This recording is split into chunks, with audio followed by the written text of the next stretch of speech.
ഒരു മഴ ദിവസത്തിൽ എങ്ങനെയാണ് പപ്പിയെയും കൊണ്ട് മാനേജ് ചെയ്യുന്നതെന്ന്.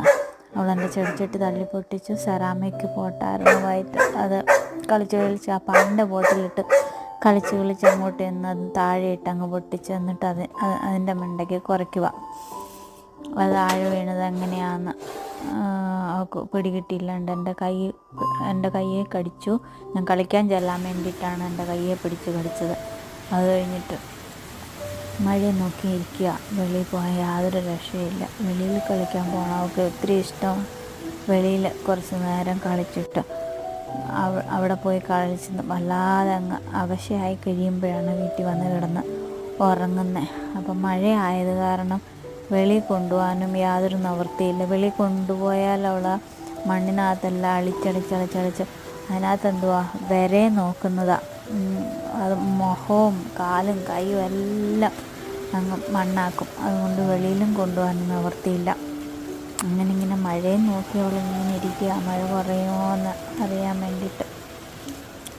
പിന്നെ അകത്ത് എന്തെങ്കിലും കളിപ്പിക്കാമെന്ന് വിചാരിച്ച് ഇങ്ങനെ ഇരിക്കുന്നു. അപ്പോഴാണ് എനിക്ക് അവളുടെ റബ്ബറിൻ്റെ ട്യൂബ് കിട്ടിയത്. ആ പിങ്ക് കളർ അവിടെ വെളിയിലിരിക്കുന്നത് അവളുടെ കാല് കഴുകിക്കൊണ്ട് കയറ്റി അകത്ത് കൊണ്ടുവരാനായിട്ടാണ്.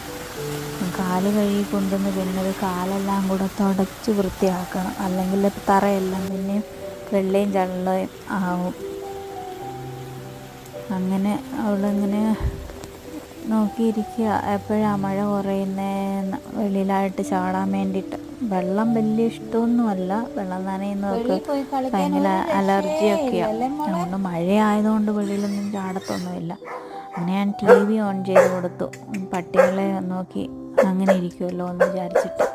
അതിനെ കണ്ടിട്ട് അതിൻ്റെ മണ്ടയ്ക്ക് ഇങ്ങനെ കുറയ്ക്കുക. അപ്പം അഗ്രസീവ് ആവുമോ എന്നൊരു പേടിയും കൂടെ ഉണ്ട്. അങ്ങനെ ഇരിക്കെ പിന്നെ ഞാൻ വിചാരിച്ചെന്നാൽ കുറച്ച് നേരം അങ്ങ് കളിപ്പിച്ചാൽ ഉറങ്ങുന്നുമില്ല. കുറച്ച് നേരം കളിപ്പിച്ച് കഴിയുമ്പം പിന്നെ ഉറങ്ങുമോ എന്നറിയാനായിട്ട് ഞാൻ ആ ട്യൂബും പിടിച്ച് ഓടി നടക്കുക. അപ്പോൾ എനിക്കും ഇച്ചിരി എക്സസൈസ് ആവും, അവൾക്കും ആകും നല്ലപോലെ എക്സസൈസ് ആവുന്നു. അവൾ നല്ലപോലെ ഓടിക്കളിച്ച് കഴിയുമ്പോൾ അങ്ങ് ടയേർഡാവും. അങ്ങനെ ഞാൻ അവളെ ആ ട്യൂബ് ഇട്ട് ഇവിടുന്ന് ഹാളിൽ നിന്ന് കിച്ചണിലോട്ട്, കിച്ചണിൽ നിന്ന് ഹാളിലോട്ട്, പിന്നെ ഡൈനിങ് ടേബിളെല്ലാം സാധനം എടുത്ത് പൊക്കി വെച്ചിരിക്കുന്നത് ഇവളെ പേടിച്ചിട്ട് ഒരു വസ്തു താഴെ വെക്കാൻ പറ്റത്തില്ല. അതുകൊണ്ട് വീടൊക്കെ അങ്ങ് ഹസ്ബൻഡ് വല്ലാതെ വീടൊന്നും ഇതായിട്ടില്ല, ഒന്നും അടുക്കി പെറുക്കാൻ പറ്റുന്നില്ല, താഴെ ഒന്നും വെക്കാൻ പറ്റത്തില്ല, എല്ലാം അവളും എടുക്കും.